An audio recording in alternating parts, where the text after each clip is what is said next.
Welcome to Tell Me Your Story, New Paradigms for a New World. I'm Richard Dugan, your host. I thank you so much for joining us.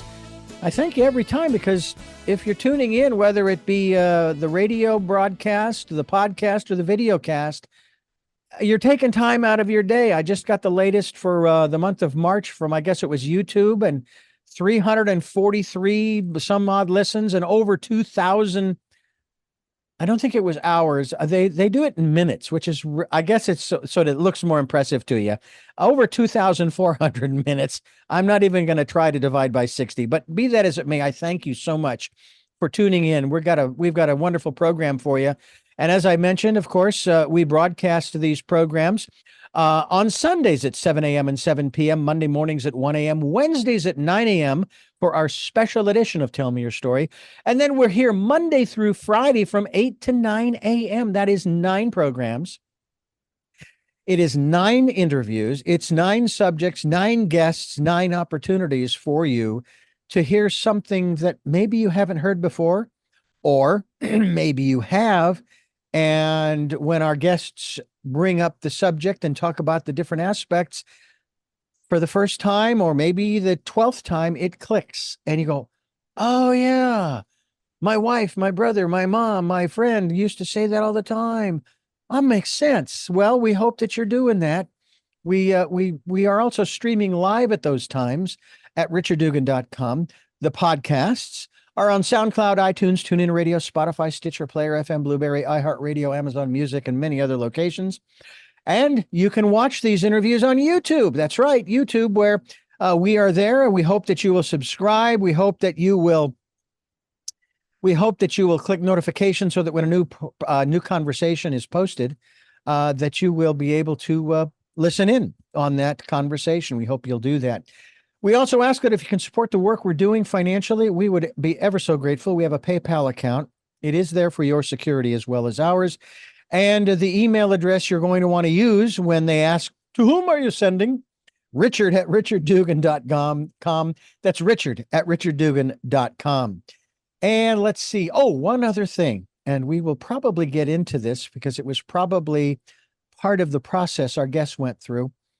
We ask that you spend time during the decade of perfect vision, going within to that quiet, peaceful, calm, still place and listening to that still small voice. Well, today's program, I think you're going to enjoy. I know I am. I like talking with folks who, not because they've been through the challenges they've been through, but because of what they've learned. And then they come here to share what they've learned with us. Our program today has to do with an event, a series of events, a journey. And the title of the book, by the way, that our guest has written is called Scarred. It's a feminist journey through pain. Came out last year. And it's, of course, available as an eBook, a paperback, and so forth. And, of course, we'll find out also if it's available in Audible. I hope it is. If not, we'll have to have a chat with her. And who is she? Dr. Ayu Saraswati. She's the author of Scarred. Welcome. And as you've shared with me, all the way from Hawaii. Yes, thank you. And thank you again for allowing me to share this space with you and with the audience as well. I really appreciate it. Oh, you're very welcome. I love doing these programs and talking about this wide variety of subjects. And I know that the subject, especially of feminism, which isn't necessarily the direction that we will be going per se, but I was born and raised into a family with 5 females and 2 other males. And I found it fascinating as I grew and it became more and more aware, not within the family, mind you, but out in the real world, you can call it that, the disparity between men and women, males and females, the masculine and the feminine. And I always love to use this particular example. In the Bible, the gender that first recognized who the risen Christ was not Peter, supposedly, the Rock, and the first Pope. It was Mary Magdalene, who, by the way, went to touch his garment. I jokingly say, he said, no, no, no, no, no, the paint's not dry yet. Don't touch. Whereas the guys were wandering, came across him and go, hey, buddy, can you show us where the nearest tavern is? We got to drown our sorrows. Our best friend just died. And I just look at that going, okay, whoever compiled this book made a tactical error because they gave credit to the one gender the last thing they wanted to do was give credit to. And I find that it's like, wait a minute, do you understand that you came from a woman, your mother? And also, but from a biological standpoint, from what I remember from biology in school, we all started out female. It wasn't until the DNA kicked in and made the decision, oh, this one's going to be male. Nope, this one will stay female. I find that as far as the universe is concerned, especially on a metaphysical level, that to me is fascinating. Absolutely fascinating. Share with us your understanding of what feminism is. So feminism used to be about women's equality to men.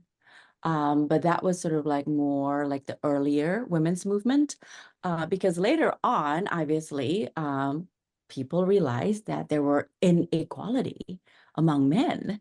There were inequality among women. So it cannot just be about asking equality between the sexes, because obviously there are like different inequalities that exist through race, class, able-bodied status, mental health status. And so now I think feminism is more about social justice across the board kind of issue.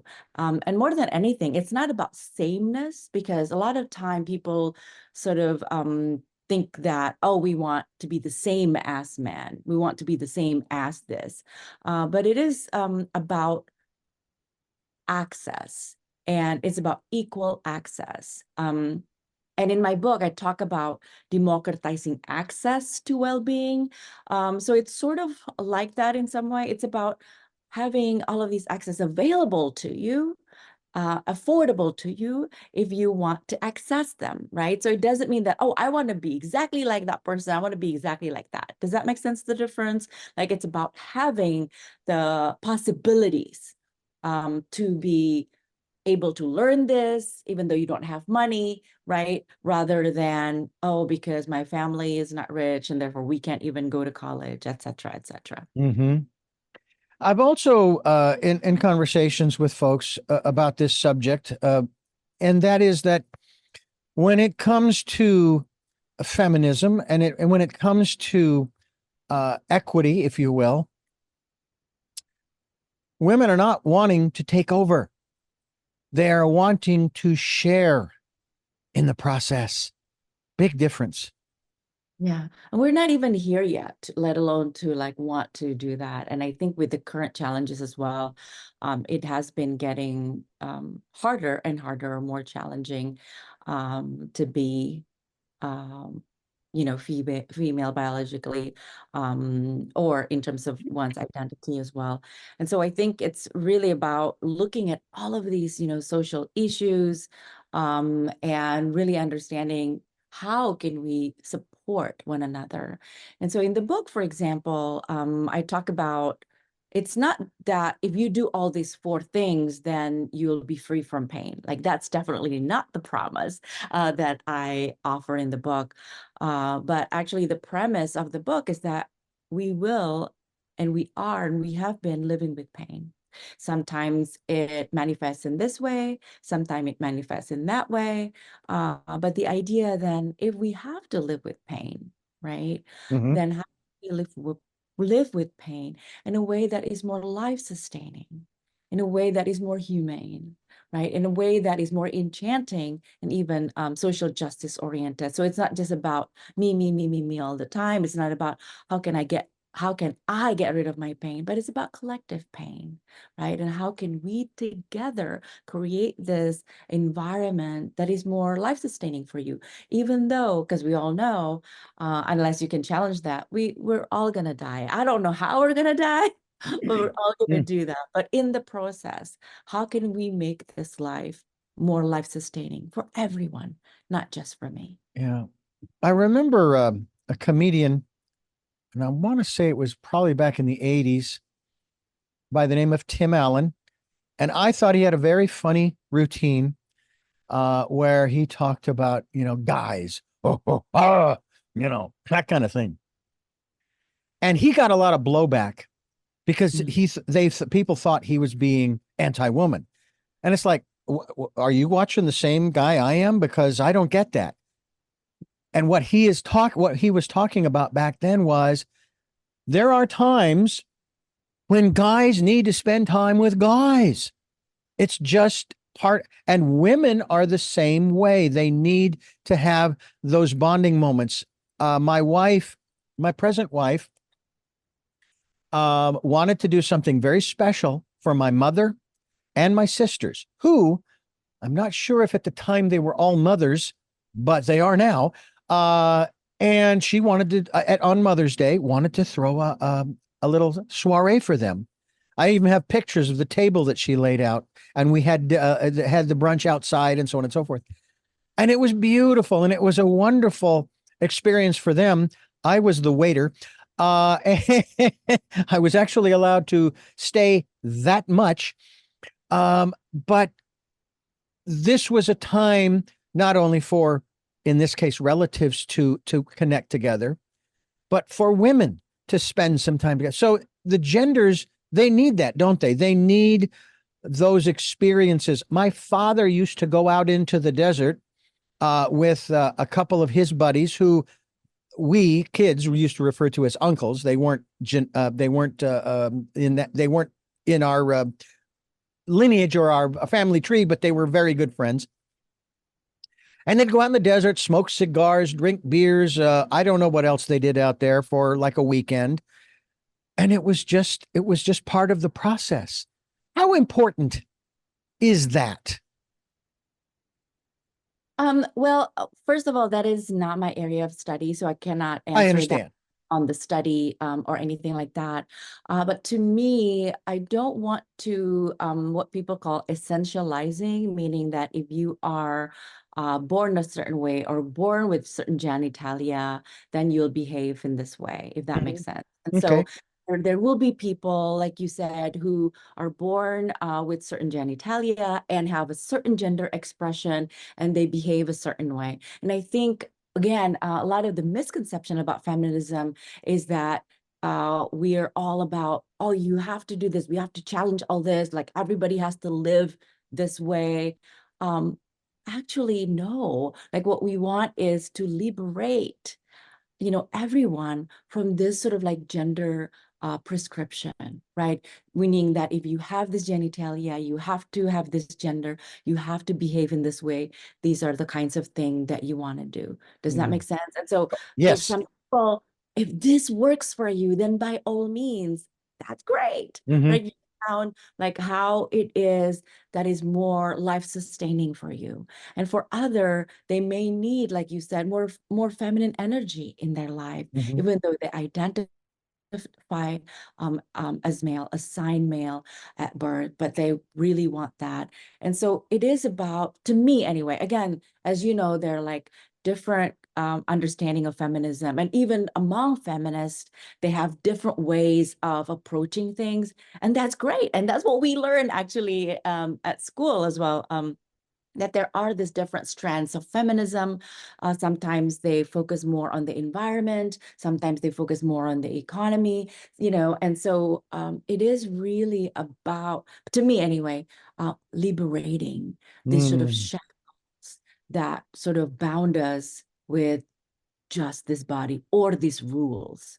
I think to me that, because I think it's more liberating, because sometimes, like you said, you probably want time with your partner, with your family, or with other buddies, so to speak. And so And I do think that we probably, for me anyways, I need all kinds of times with all kinds of people. And depending on the mood, um, again, returning to my book, in one of the chapters, I talk about how often do we actually listen to the body and ask, what do I want to do right now? Because like you said, sometimes it's about going out in the desert. Sometimes it's about having like spa day. And it could be spa day today, it could be something else tomorrow. But how often do we really ask our body and listen to Mhm. it? And a lot of the time, even myself too, I doubt it. I ask my body, but my body's not telling me what to do. And again, the question, have you been practicing listening to your body? Because Mhm. if you haven't really asked, and then suddenly you just want to ask and be given the answer, it's Yeah. sort of like, I don't know, like you never asked me before, what's this? I love that. I'm curious, and this, you, of course, a doctor. You teach. You're a professor in the areas of women and gender and sexuality studies. There at the University of Hawaii. Would you say that even though we are focusing predominantly on the issue of women, and in this context, women and feminism and so forth, in the context of this multifaceted book called Scarred. Um, would you say that the same, um, how do I put principles is one word, but processes, shall we say, in a general sense, work both for men and women in terms of basically what you've just said, that, 9 times out of 10, men aren't listening to their bodies either. And I have a feeling that because that is part of the male stereotype, I'll put it that in that context, big boys don't cry, that maybe that's part of where there's that disconnect. I mean, the last thing that a lot of real masculine men want to hear is you need to get in touch with your feminine side. Don't ever say that to a big burly fella. However, I've seen interviews with some big burly guys who they know the difference, they understand the importance, and so forth.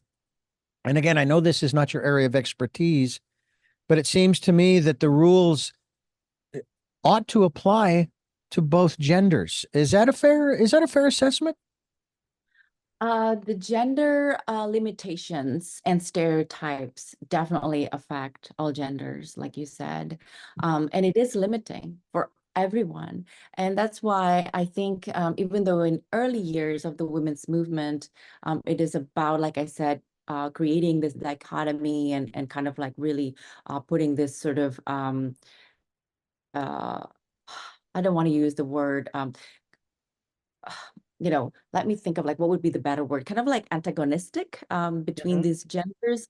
Um, in sort of like later women's or feminist movement, it is really about working together because we then realize when we talk about let's say men, they're also, like you said, being disadvantaged, being limited by all of these patriarchal rules and stereotypes and things. And so it is in everybody's best interest, obviously, to work together, right? Because then um, it is harmful for men to not be able, let's say, to cry, like you said, or Mhm. to express their emotions, right? And so Mhm. it is to the again, it is about the collective. It's not just about the individual. It's Mhm. not just about a certain group of people, but it really is for everybody. And that's, I think, is for me the most important thing to clarify about feminism, so that people don't get that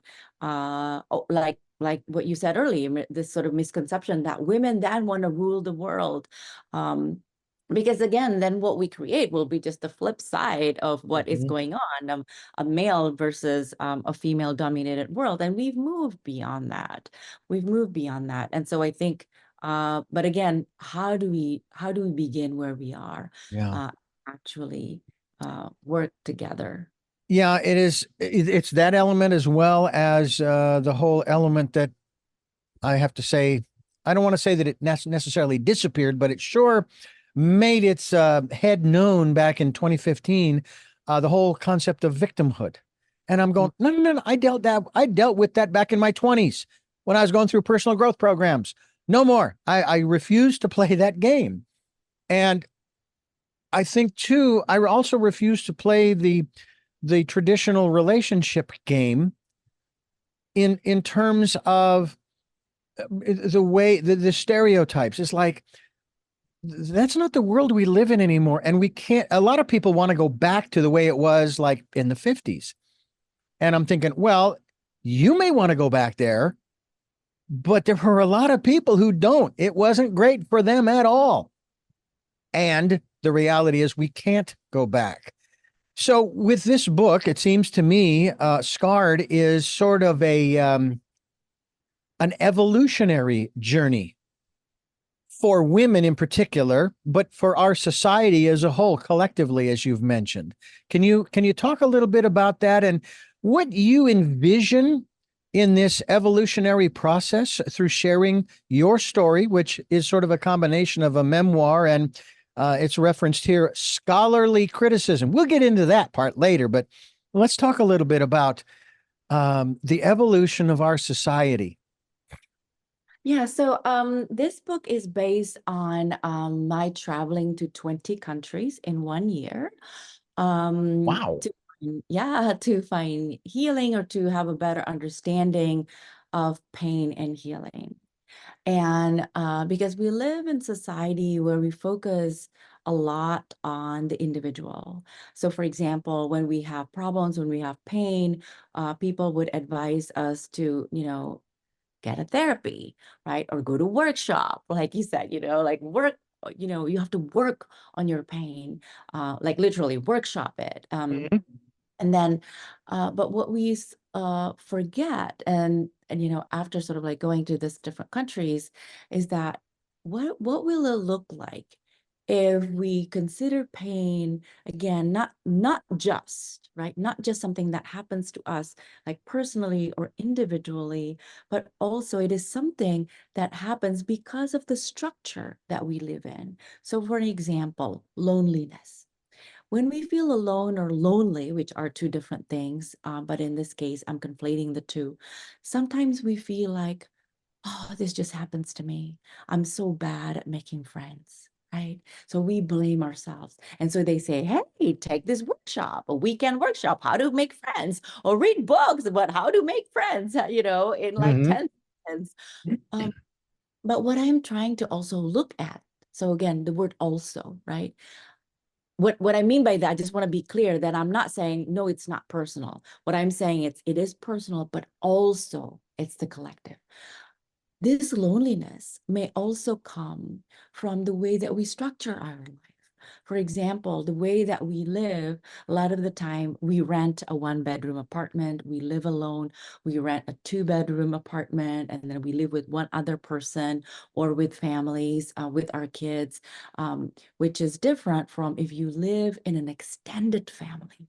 So even though you're single, for example, you may live with your parents, you may live with relatives, and it is not frowned upon because in our society, there might even be movies made about, your failure to launch if you still live with your parents, right? Without understanding that all of these changes that are happening contribute to this pain, Mm. contribute to this loneliness. So, in other words, rather than only looking at ourselves, oh, why can't I make friends? We also need to look at the structure. What is happening in the structure that creates this loneliness? Why is everybody on their phone? Again, not an attack on the phone. I have my phone next to my bed. But what is it about the structure of our society that creates this loneliness and that feeling of loneliness more palpable in our lives? So that's sort of like the takeaway. One of the main takeaways that I learned in my book is so that the first thing, the first step, or I have 4 practices that I offer in my book. The first practice is about shifting our perception. And that's what I mean. The shifting perception is not just about shifting from negative to positive thinking. No, no, no, because we know that. We've learned that. We've even become positive ourselves. And we think, wow, I like been practicing positive thinking, and why do I still feel this much pain? And so this shift of perception that I want us to look at is looking from only that sort of personal, the individual, to this more sort of collective, more structural, more societal, which is the example that I pointed out today. Mm. You know, you mentioned earlier your travels, 20 countries in a year. Yes. I have to say that the first thing that came to my mind was all you did was pack and unpack your bags for an entire year, just constantly packing and unpacking your bags. But Absolutely. And luckily I didn't have that many. So I travel very light. At the time I travel only with carry-on and a personal item. So that was pretty much it that I had to pack and unpack. yeah, and I say that tongue in cheek, but obviously you had other things going on as well. By the way, folks, so we're talking with Ayu Saraswati, Dr. Ayu Saraswati, and the website which we will be linked to is Dr. Saraswati. That's DrSaraswati.com. It'll be a lot easier if you just click on the link at the podcast location and find out more about the work that she is doing, which I find fascinating. You know, it's real interesting too. I was just thinking about this in terms of our earlier part of our conversation. I was in recommended therapy near the end of my first marriage, and the therapist asked me to put together a list of friends. 99% of them were female, and apparently there was a problem with that, according to the therapist. And during the therapy, sharing the bits and pieces of myself, at one point, the therapist, who will, first of all, remain nameless and also remain unpaid, Uh-oh. said, made reference to her words, not mine. And isn't that also interesting? Female therapist. I had character flaws. Really? Hmm. Why don't you just really just keep going down that road and continue to insult me? It was amazing to me. But when I looked at that, I'm thinking, first of all, I didn't really think there was a problem. I mean, I'm a guy. All right. And I'm attracted to women. One of my favorite jokes of a male comedian was, I'm going to have to tell you folks, I'm going to come out now and say that I'm a lesbian trapped in a man's body. That's how much I love women. I'm not saying that. That's what he said. But I find it interesting how unfortunately, the stereotypes within relationships in particular, which I hope is changing a little bit. Not so much that we still have stereotypes. I think we need to get rid of them. But that males in relationship, whether it be unmarried or married, or let's make it the context of a committed relationship, and they have female friends, and supposedly there's supposed to be this tension between the committed people, because he has all these female friends. Like, well, wait a minute. I acquired, so to speak, these friends long before you ever came along, and they're not going anywhere. They're good friends. I work with them. I do, and so on and so forth. So to me, it's fascinating. And I know that you deal with the whole issue, as we said earlier, of gender, in particular, but also sexuality. And it seems to me that is also one of the big bugaboos we have in our society in particular. There are other cultures around the world. They don't have a problem. Matter of fact, They don't have a problem so much that apparently they did not get the edict from Adam and Eve to put on fig leaves and what have you, because they walk around naked, or pretty much almost unclothed, I think is a better term. Whereas we in our society, we have a real problem with this. Do you see some changes in our relationship, our attitudes towards the relationships, or because I'm getting the message from some that a lot of these, I will say stereotypes, are part of the minority. The only reason why it seems like it's a bigger group is because they're in social media, they're in the media in general and so forth, and they have the loudest voice, but it's probably a very small percentage. That the majority of people are a heck of a lot more open-minded, and so on and so forth. I mean, when I got a divorce, my parents didn't disown me. My parents made it to 61 years before my father's passing. 61 years. And I looked at them as the example in my first marriage. And now I've been together with my second wife and my last, because I have no intention of going through that again. I've been with her for over 25 years. So are you seeing the dynamics shifting and changing, whether they're publicized or otherwise? Because you're going to have more contact with people on a private level, even in a school setting, than maybe I would out in public and so forth. What's your observation? Absolutely. I think what is happening right now in our country is very fascinating because it does seem like there is this sort of like polarized opposite, so to speak. As you mentioned, there are groups, exactly like what you've mentioned before, who want to sort of go back to more of a traditional sort of relationship. I think in the social media, we have this sort of the tread wife, so to speak, right? That Mm-hmm. wants kind of go back to a particular specific historical period too, like what you mentioned. But again, because I teach women, gender, and sexuality studies, so the kind of students who come to my class, right, already and usually are more open and more open-minded about the kind of gender and sexuality that are happening in the United States. So I do see that there is this sort of like more openness toward different kinds of relationship, toward open relationship. I do see students coming into my class, and then when we, talk about open relationship, and student would say, I am in open relationship, I am in this kind of, polyamorous relationship. So I do see this kind of like different ways in which we relate to one another. And also, if marriage before was more seen as an economic unit, now people see marriage to more of an emotional rather than just economic unit, because as you also observe that more people can be out there in terms of the job or getting their job. And so they don't have to rely on their partner to, feed them, so to speak.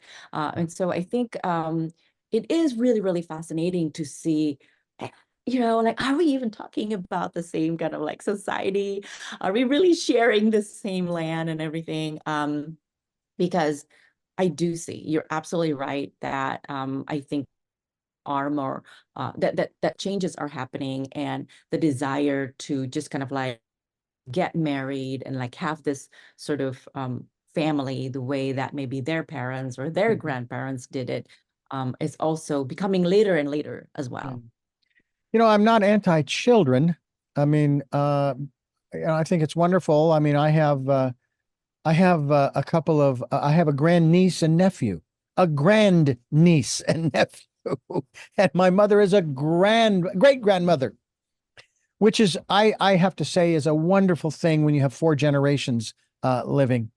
But at the same time, I sit here going, how many more people do we need? But it ain't my choice. Nobody asked me, so I'll just sit over here and shut the hell up. But it that's part of that process of finding someone, and I'm a big fan of country music, among other genres, but country music in particular.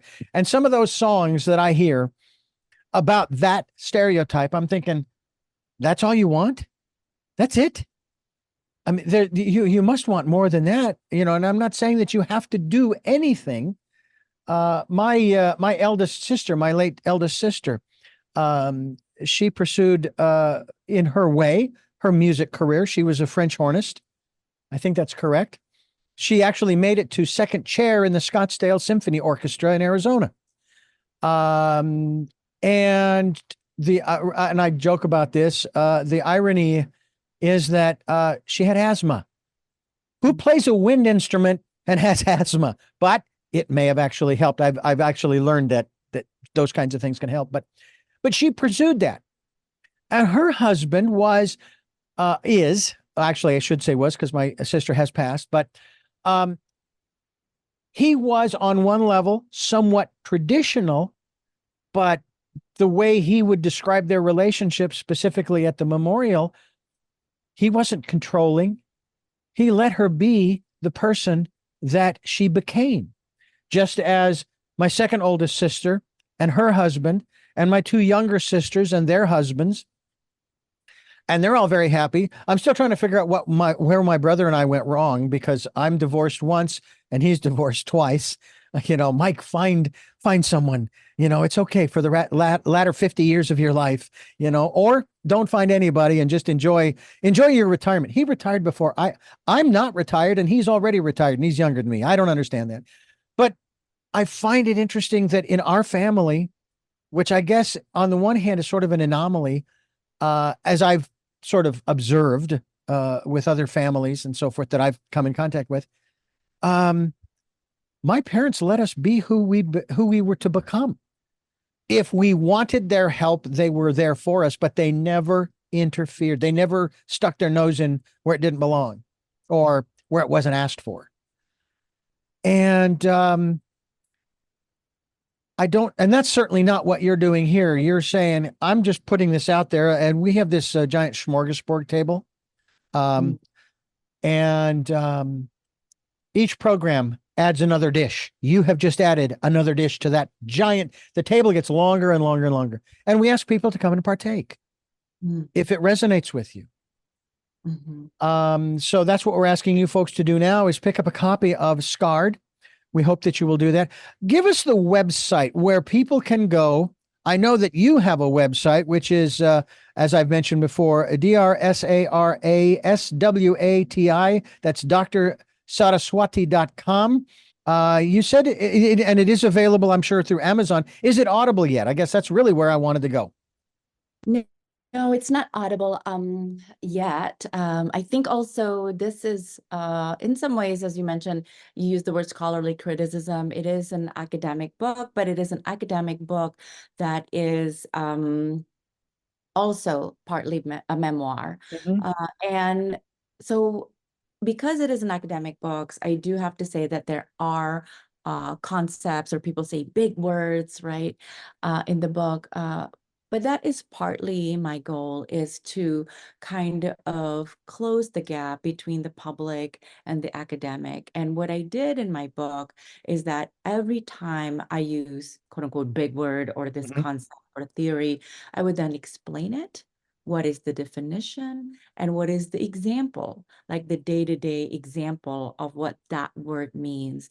And so for those of people who would like to, try or not used to reading academic books and find them boring, hopefully you won't find this book boring in some ways, because I do have that personal stories as well. Like I said, the memoir part of it, and also the theory that is being explained. But I also wrote in the author's note in the book that if you find all the theory is just too much, and you don't want to read it, I said, okay, well then it's kind of like dip in, dip out, dip in, dip out. It's kind of like choose your own adventure kind of book, which is just you can skip the big theory, that is fine too, and you can still learn something from the stories, from the memoir part of the book. Because eventually, I think the 4 practices, and maybe I know we only have a few more minutes, that I just go through it very, very quickly. Of the 4 practices that I talk about in the book can be applied, and need to be applied. I shouldn't say need, because then again, it's should. You should do this. And no, that's not what I'm saying. What I did say in my book is that here are the 4 things that I did. And I invite you to explore, take on your own journey and see what are your 4 things, what are your 6 things, what are your things that you can do in your life to live with pain. Because the goal is, if pain is here to stay, how can we live with it in a way that is more life nourishing for us, life sustaining, and also that is more social justice oriented. So the 4 practices is, the first one is shifting the perception that I mentioned just earlier.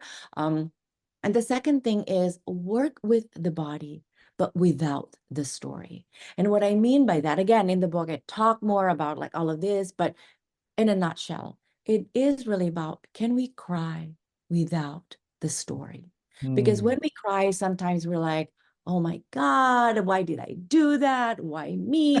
And then we just go and go and go. And we like even create pain as we do that. And Yeah. so what I suggest is that work with the body, because the pain is stored in the body. Emotional pain, physical pain, all kinds of pain, right? It stays in the body. So how can we resurface that pain and then transform that pain, but without the story? So that's the second thing.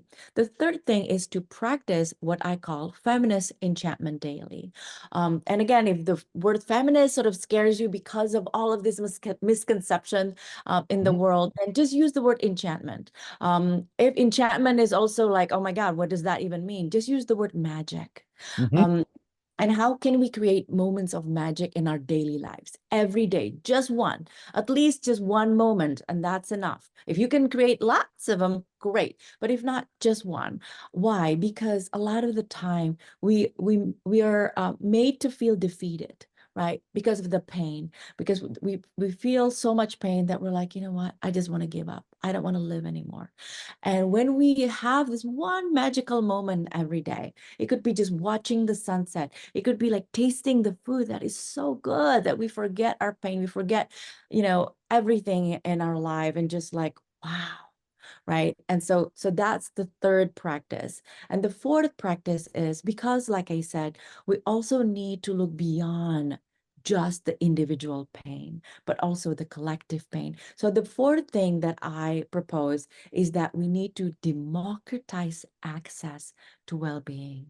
That means people should be able, when they have physical pain, let's say, they should be able to have access to have, whether to the doctor or to the medicine that they need and things like that. Or when they need a therapist, then they would be able to afford that. Because even in our country, we don't have this sort of like affordable access to even mental health, right? We talk about it, but what are the support that we need, right? And so the fourth is not just about looking at ourselves, but looking at the collective, and how can we make all of these things, all these programs and policies there to support everyone so that they can live with pain.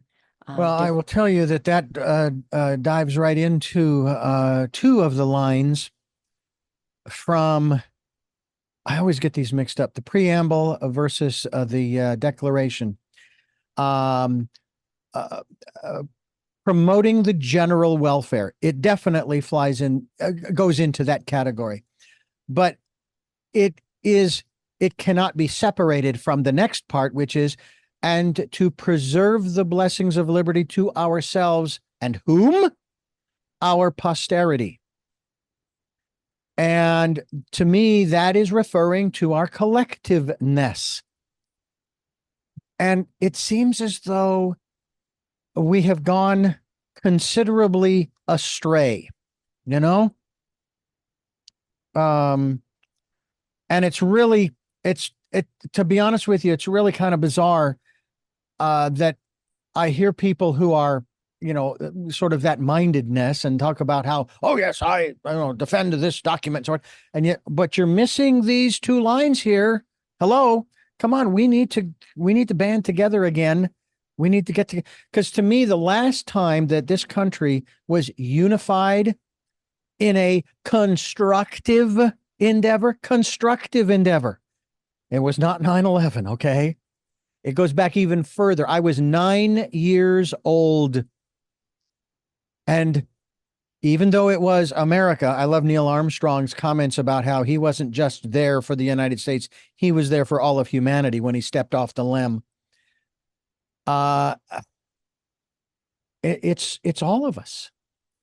And I know he's not the only one who has said this, but it's in one of his songs where John Denver says it's all of us or none. If we don't sing as a chorus, we're all going to burn. Is the phrase. So I love what you are talking about in this book. What I would like for you to share with us, as much as you are able to, but obviously you've revealed a great deal in the book, in the memoir section, or the memoir parts, shall we say. You talk about pain. And if I can paraphrase this, in a manner of speaking, transforming pain into power. First of all, talk to us about pain, your pain, and what is this power you speak of, which I know you've already alluded to throughout the program here, but in this context, talk about the pain, your pain, and then the power, your power. Yeah. And so in the book, I talk about different kinds of pain. I talk about chronic illnesses that I have. I have Graves' disease, and I also have like back pain, which a lot of people, because we are sedentary and we like sit on front of the computer a lot of the time, we have all of this sort of physical pain. The chronic illnesses that I've experienced throughout life. And the other aspect of the pain that I talk about is also emotional pain. And the pain of, in the book, I specifically talk about the failures of my relationship, and how that relates to my father and his own relationship, and how that in turn influences how I view my own sex and sexuality. So I talk about all this sort of like different range of pain in the book. I also do want to say that even though I say, yeah, there's this sort of emotional pain, yes, there is this sort of like physical pain, I do want to say that even though I say emotional pain, I can't really separate the emotional and the physical. And what I mean by that, let's say it's emotional pain. Let's say that your heart just got broken, right? The pain is also felt in the body, right? So we can't just say, oh, it's just emotional pain. No, because it like literally my body was aching, right? And so so I just want to be clear Mhm. that, but that I also talk about uh, actual or like physical pain as Right. well. And Right. so what I mean when I said that, I want to transform this pain, not to say that, again, like I said, it's not about, it's all gone. It's like we never experience pain, because for as long as we live, there will, like we live. And pain is actually, and I talk about in the book, is an orienting tool. Pain tells us what is the problem, like what do we need to change. It could be physical pain. Then we need to realize like what do we need to eat. Maybe the environment is not healthy for us. Like what do we need to change? And so pain can become, in some way, this sort of like the tool or the alarm system that, okay, move away from those people, right? Move away from those kinds of relationships. These are causing you pain. So that's one, right? And so when I say that we need to transform that or transcend that, and then what happens then is, what does it do for us, right? Again, it's not like, what can you do for me, in that sense. But in the sense of what I just mentioned, Mhm. which is about, oh, it is an orienting tool, then we can go this way or that way. And also pain becomes a lens, right, to see things. Mhm. Because when I travel with my pain throughout all of these different countries, and when I think about my pain, it allows me to come up with these 4 practices. In other words, pain become power, become knowledge. Knowledge is power, and that's what I meant. Mhm. Is that when I reflect on my pain as I experience all my travel, I begin to see, oh, it is about perception. It is about working with the body. It is about creating the magical moment in our life. It is about asking for access for everybody to have this this kind of life with Mm-hmm. pain, but that is life sustaining. So that's what I mean by that. And also we have to remember that a lot of the time people use pain to control other, Mm-hmm. right? To gain power. And that's not what I talk about. Obviously, I actually talk about to reclaim our power by creating these moments of enchantment, by creating these moments of, or like magical moments in our life, so that Mm-hmm. we can reclaim our power, so that we don't succumb to others' power. And those especially who try to control us by creating pain in our bodies, or like I said, emotionally or whatnot. But that's what bullies do, right? Mm-hmm. They say hurtful things because Mm-hmm. they control you. They want to like be more powerful than you are. But let's not let them do that, right? How can we allow power? I mean, sorry, how can we allow pain to be transcended or transformed into knowledge, into power, into having that energy to sustain our life? Yeah. Pain is energy and it will never go away, i.e., the energy will never go away. Absolutely. However, as we've been saying, you can transform that energy into, as you've just talked about, that power. One of the things too that I think, and this sort of ties in because you also have, for example, on your website, you have information about meditation and spiritual practices and so forth. And one of the elements in reference to pain here, and listening to the pain, and this is where meditation would come in handy for anybody experiencing pain, as again, it's not to diminish the pain, it's going within and asking the question, what is this? What is the source of this pain? Not, oh, my knee hurts. That's the source. No, no, no. That's the symptom. That's the symptom. What's the source? Where does this come from? And is it an emotional, an emotional trauma of greater or lesser extent that is causing this pain? I never really did that because I went to when I had my right knee. I had all kinds of pain for a week. I hated it because I couldn't walk. I mean, I love walking. We have a main street here in Santa Barbara. I don't know if in your town you have a main street, but I love walking it, and I could walk for 20 minutes, and I'm at the beach, which is wonderful. But when my knee swells up and hurts like crazy, then I had it diagnosed. Oh, you got a torn meniscus on both sides. And I went in, arthroscopic surgery, boom, boom, boom. Next day, I was up and walking around, and I was not jumping yet, not jumping. But I think that's a real key as in terms of, knowledge is power. If you don't know your body, if you're not listening to your body, you're never going to know the reason why this particular pain is happening. A year after the pandemic was called, in July of 21, I was diagnosed with an inflamed gallbladder with a golf ball size gallstone. And it just happened around the time of the Summer Olympics that year. So when it was all over, I said, "Oh, yeah, I want a gold medal." Really? In what? The gallbladder clean and jerk.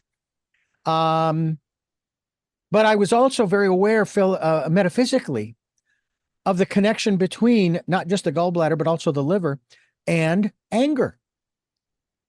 And there would be times prior to that operation where I would spill milk, to use the example. Okay. After the gallbladder was removed, I was like, wow. And it wasn't necessarily anything I did consciously. And it really reaffirmed for me in this instance, oh, yeah, the gallbladder is the seat of anger. That's good to get rid of that. Not that I never, because anger is part of who and what we are. And that's another aspect of this, too, that maybe we can touch upon real quickly here before we wrap up. And that is our emotions. I mean, we've touched upon it earlier, granted, but all of our emotions, And we can say the positive and negative, but I say, no, that's just our emotions are just our emotions. No labels, no judgment, no plus or minus. They they are what make us who we are, just like all of our experiences. Talk to us about that in this context of Scarred and feminism and all the work that you do. Yeah, absolutely. And actually, all of my books that I've written touch upon emotions, or in particular, what they call the affect, or like the affect theory, which is about, so emotions has a social sort of construction or understanding to it. Like we recognize it, but affect is more of that, bodily shift. For example, we feel embarrassed and suddenly we feel our cheek like warm and red. And so Mhm. that's what they call affect. And a lot of the times we do things without realizing that emotion is at the center of why we do what we do, why we do what we do. So my first book, for example, is about beauty, and without us recognizing it, and again, I bring emotions or affect theory into that book because we put on this cream, sometimes knowing that this cream will not make you look young, Mhm. right?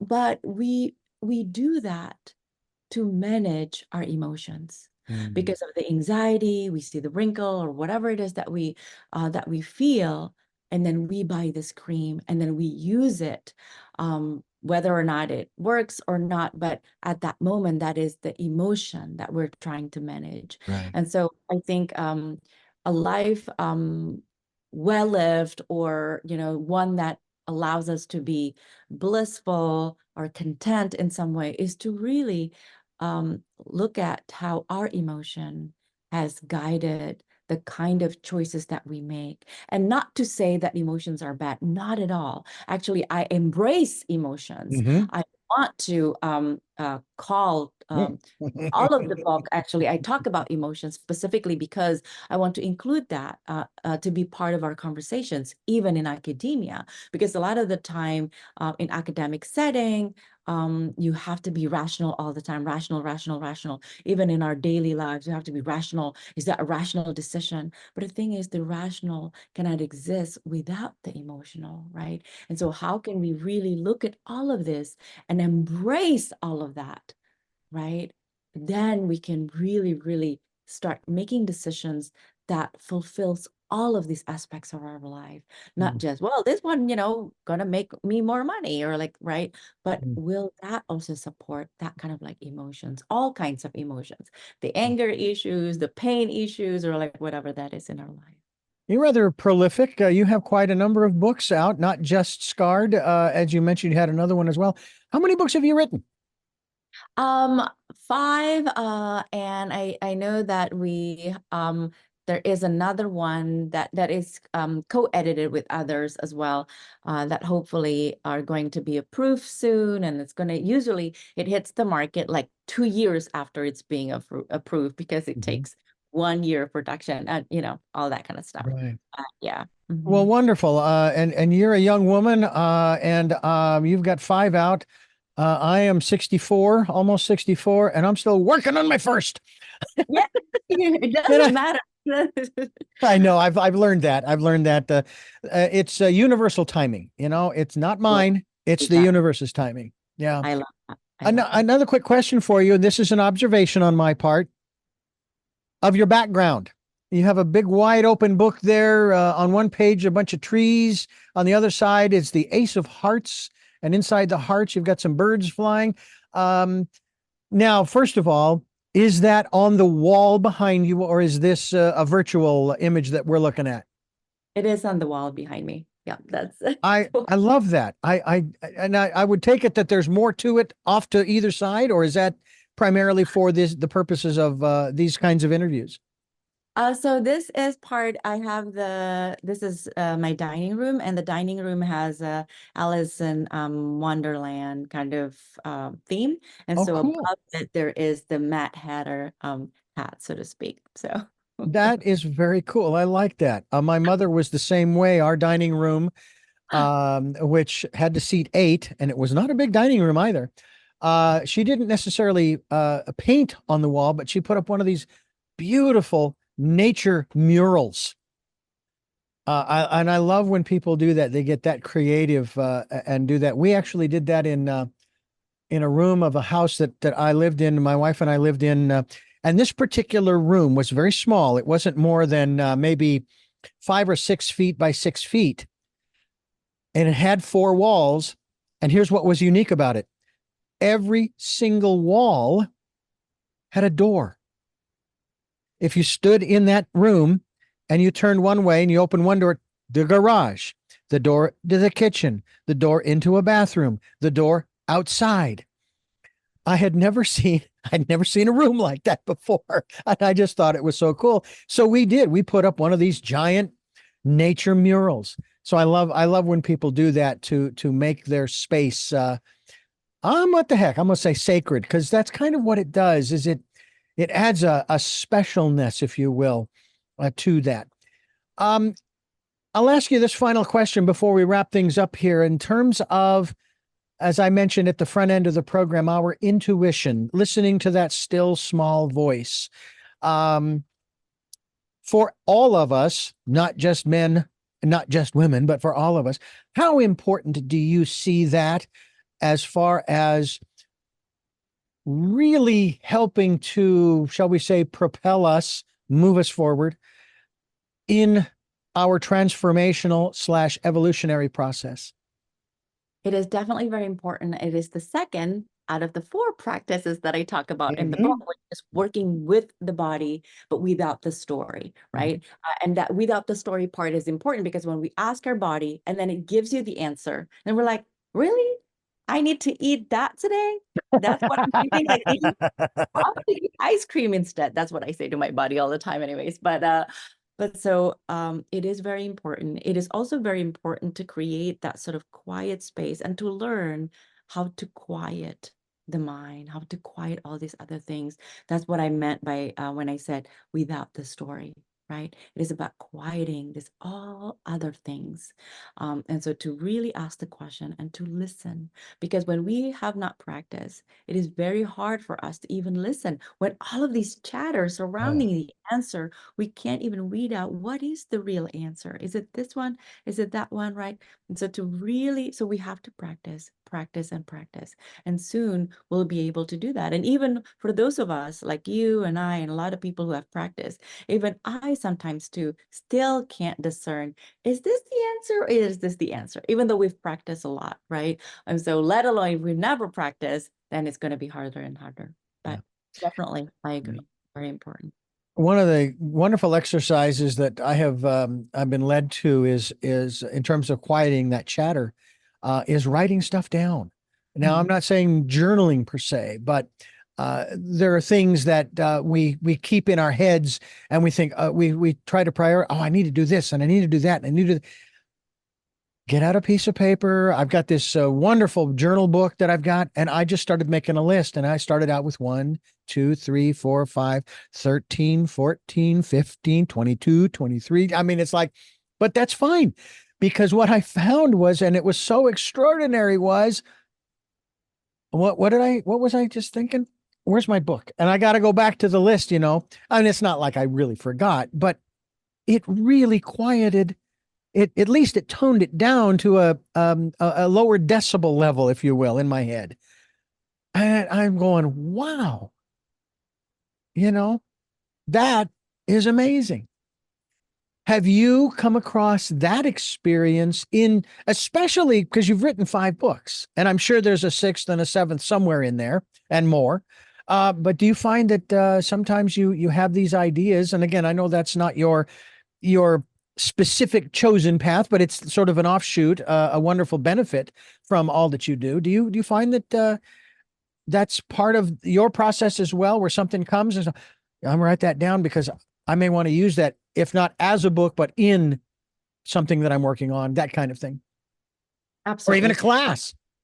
Yeah, absolutely, absolutely. Because when something comes, sometimes it comes as a sentence or like sentences, and it's the way that it's being delivered, right? So sometimes I cannot just get out of something. For example, I'm in the middle of driving, so I can't just like stop. If there is somewhere I can stop, then I would stop, and I would usually I have the notes in my cell phone. That's usually what I do. But if I just remember the main point, and then at home I sit down and try to like write it as a sentence the way that it was delivered earlier, Mm-hmm. it may not be the same. So when I hear something and it's delivered in a sentence, I try to write exactly how it was, because otherwise, I don't know. It's just, I forget. Yeah. How was it? It was just so perfect how it was being framed, how it was being delivered. So yeah, that's why as much as I can, write it down right away. Otherwise, who knows where it's going to go. Yeah. I've written a couple of songs myself, and I was driving one day. I can't remember if it was shortly after my sister's passing a couple of years ago, and I'm coming down the mountain, coming down what we have is called the old San Marcos, or the San Marcos Pass, Highway 154. And I'm driving along, and I got my phone there, but I'm not touching it, not doing anything with it. And all of a sudden, these words come into my head, and I start verbalizing them with a melody and thinking, darn it, I can't do anything now because I'm driving. I can't even do anything with it. So sometimes those moments happen and you just aren't, you're not prepared, which is another good reason why you should be prepared as much as you can. So I've been working on my phone to audibilize everything. Hey, Google, open voice recorder or what have you. And so on and so, oh, guess what? I just activated the phone and it's still taking down every word I say. Cut it out. That's so awesome. That's great. I want to thank you so much for being here with us, Dr. Saraswati. It's been a joy. It really has. I've learned some I've been reintroduced to some of the things that I have learned over the last, especially 25 years, but even before that. And this is just extraordinary. I encourage people to pick up a copy of your book, Scarred, and go to your website as well, drsaraswati.com will be linked to that website. And I really appreciate what you are offering to the world, i.e., our listeners as well, to make this world a better place for everyone, not just a select few. That this world was not created just for a few people or individuals or a certain class. It's created for all of us. And thank you so much for your contribution. And thank you so much for allowing me to share the space again. Thank you. Before we go, I do have 3 final questions I ask all of my guests. But before I do that, I want to thank you for listening to and watching Tell Me Your Story. New paradigms for a new world where we're giving you choices and knowledge of those choices to help make your dreams come true. We are here on Sundays at 7 a.m. and 7 p.m., Monday mornings at 1 a.m., Wednesdays at 9 a.m. with our special edition of Tell Me Your Story. And then Monday through Friday from 8 to 9 a.m., 9 programs, 9 guests, 9 topics, 9 opportunities to hear some new choices that maybe you hadn't thought of in a long time or never thought of before. And we encourage you to come to our smorgasbord table and partake. And by the way, we also stream at the times I've mentioned at richarddugan.com. We podcast all of these programs on SoundCloud, iTunes, TuneIn Radio, Spotify, Stitcher, Player FM, Blueberry, iHeartRadio, Amazon Music, many other locations on the web. And I thank those who have been reposting the programs. Most appreciative for you doing that. We're also on YouTube where you can watch these conversations. We hope that you will subscribe as well as select notifications so that when a new conversation is posted, you'll be notified and you'll be able to tune into that conversation. We also ask if you can support the work that we are doing. You'd like to be a part of it financially and even energetically. We would appreciate that. We have a PayPal account. It is there for your security as well as ours. The email address you're going to want to input to send to is richard@richarddugan.com. And as we have already mentioned, please take the time during the decade of perfect vision, the 2020s, and go within to that quiet, peaceful, calm, still place and listen to that still, small voice. Oh, and remember this, that 99% of the time, the questions that you are asking, the answer is in the question. I don't know who said that.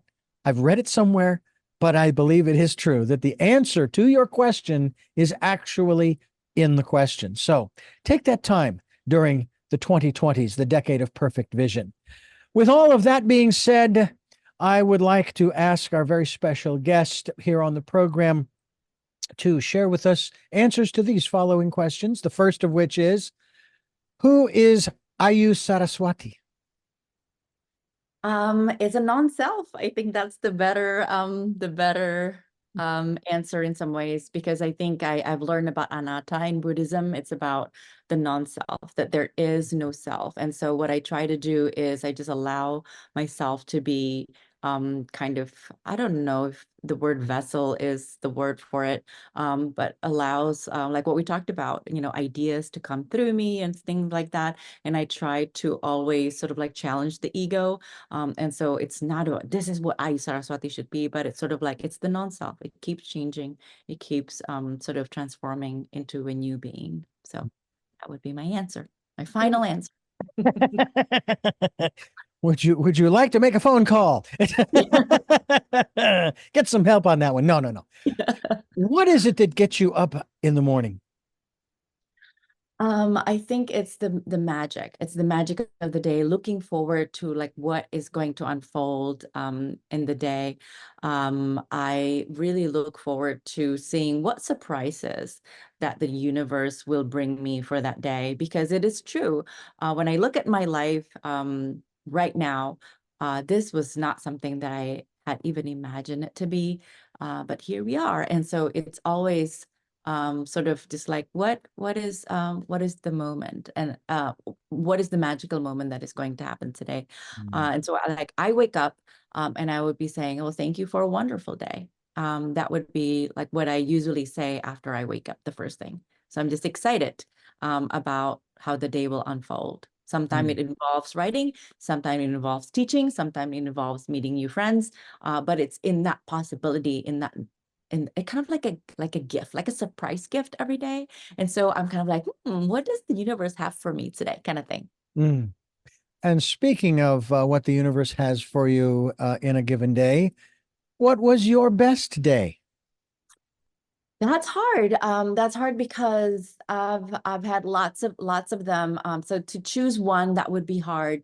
But I think like one of the days that I really, really love is when I get to spend time with my family. And because like we are part of a diaspora sort of family. And so I have my parents living somewhere, I have my sister living somewhere else, I have my brother. And so during certain like quite rare moments when we could be like all together. Like my sister just celebrated her birthday last year. I'm not gonna say the number because I don't know if she wants people to know her age, but that's sort of like, one of those big number. And so there was everybody. And that was just like, wow, the ability to just laugh together and be with one another. And we all love food. And so a good day, the best day always involves really, really delicious food. Oh, yeah, absolutely. Couldn't agree with you more on that one. My mother's always been a great cook. My grandmother on her side, oh, made some of the greatest tamales. Ah, I miss those. Anyway, thank you so much for joining us here on the program. It has been a great pleasure, and I hope that we can have you back again when this other compendium comes out. Thank you again so much. Have a beautiful day to you. And thank you for listening to and watching Tell Me Your Story, New Paradigms for a New World. And until our next broadcast, podcast, videocast, love to Lao. Jeanette, I am still listening. Dad, continue to be happy because I am. Smokey, I'll see you on the other side. And to my dear friend, Zorro, aho, aho.